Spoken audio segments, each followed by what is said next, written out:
വലത്തോട്ട് ഒരു വഴിയുണ്ട്, ചെറിയ വഴി. ഇവിടെ എവിടെയാണ് നമ്മൾ ഡൽഹിയിലൊരു തമിഴ് ഗ്രാമത്തിലേക്കാണ് പോകുന്നത്. ജൽവിഹാർ അല്ലേ വശാം? ജൽവിഹാർ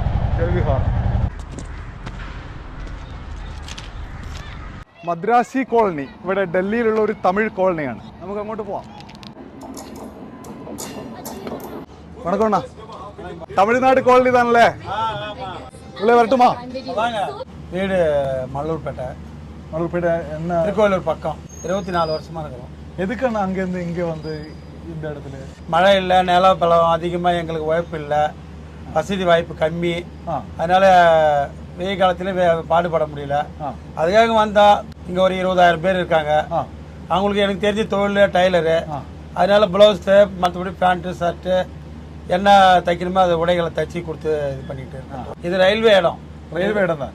ரயில்வே இடம் இருக்கிற வரைக்கும் இருந்துக்கலாம். அவங்க கவர்மெண்ட் என்ன சொல்றாங்களோ அந்த படி தான் நம்ம நடக்கிறோம். உங்களுக்கு இது தெரியும், ஜாடுவாலா கட்சி அது தெரியும். இங்கே கெஜ்ரிவால் அவரு வருவார், மக்களுக்கு நல்லது அவரும் செஞ்சிருந்தாரு. ஒன்று அவர் சூழ்நிலை ஏதோ ஒரு இதெல்லாம் அவர் இருக்காரு. இன்னைக்கு மக்களுக்கு ஓரளவுக்கு செஞ்சது எங்கள் ஜோபில் இந்த ഇത് കട്ടി കൊടുത്തുക്கிறாங்க, ബാത്റൂം സെഞ്ച് കൊടുത്തുക്கிறாங்க വസതി. പ്രധാനപ്പെട്ട കാര്യം ഇവിടെ ഒക്കെ കൂലി തൊഴിലാളികളാണ്.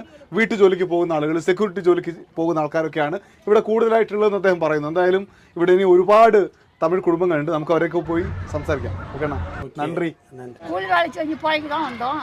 அங்கே வேலை கிடைக்காதா? அங்கே வேலை அப்பெல்லாம் கம்மி காசு, சமாளிக்க முடியல. அங்கே அன்னைக்கு எம்ஜிஆர் இருக்குல்ல அன்னைக்கு? அங்கே இருந்தாங்க. அவங்களுக்கு தான் கைக்கு ஓட்டு போட்டோம். உங்களுக்கு பிடிக்குமோ? ரொம்ப பிடிக்கும். கலைஞரை அவங்களும் கொஞ்சம் அவ்வளோ பிடிக்காது. எப்படி இருக்குது? இப்படி தான் இருக்குது.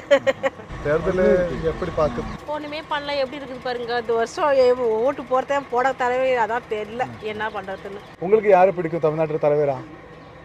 எனக்கு பிடிக்கும், சல்லி பிடிக்கும். கேஜ்ரிவால் தான் நல்லா இருக்கும் அப்படின்னு நான் யோசிக்கிறேன். ஏன்னா அவர் வந்து அந்த ஜொக்கி அடிக்க மாட்டாரு, எனக்கு நம்பிக்கை இருக்குது. പേര് എന്നാ? ആരോ. ഇവര് ഈ കുട്ടികളെ വെക്കേഷന് വന്നതാ. വെക്കേഷന് നാട്ടിൽ നിന്ന് അച്ഛനും അമ്മയും എവിടെയാണുള്ളത്? വെക്കേഷൻ ആയതുകൊണ്ട് ഇവിടെ വന്ന് താമസിക്കുന്നതാണ്. இங்கே ஏதாவது வேலை ஏதாவது பார்த்துட்டு இருக்காங்க? വീട് വേല ചെയ്യും. വർഷങ്ങളോളം ഇവിടെ താമസിച്ചതിൻ്റെ ഒരു അനുഭവമെല്ലാം ചേർത്ത് ഇവിടെ നിൽക്കുന്ന ആളുകൾക്ക് കൃത്യമായ രാഷ്ട്രീയമുണ്ട്. ഞങ്ങളെ സഹായിക്കുന്ന ആളുകളെ തിരിച്ചും സഹായിക്കും എന്ന് പറയുന്നുണ്ട് തമിഴ്നാട്ടുകാർ. ഈ തമിഴ്നാട്ടുകാരുടെ വോട്ട് ഡൽഹിയിൽ വളരെ പ്രധാനപ്പെട്ടതാണ്. അതിനുവേണ്ടി രാഷ്ട്രീയ പാർട്ടികൾ സജീവമായി ശ്രമിക്കുകയും ചെയ്യുന്നുണ്ട്. നമുക്ക് വോട്ടർ സൈക്കിൾ യാത്ര തുടരാം ഡൽഹിയിൽ നിന്ന് മറ്റൊരിടത്തേക്ക്.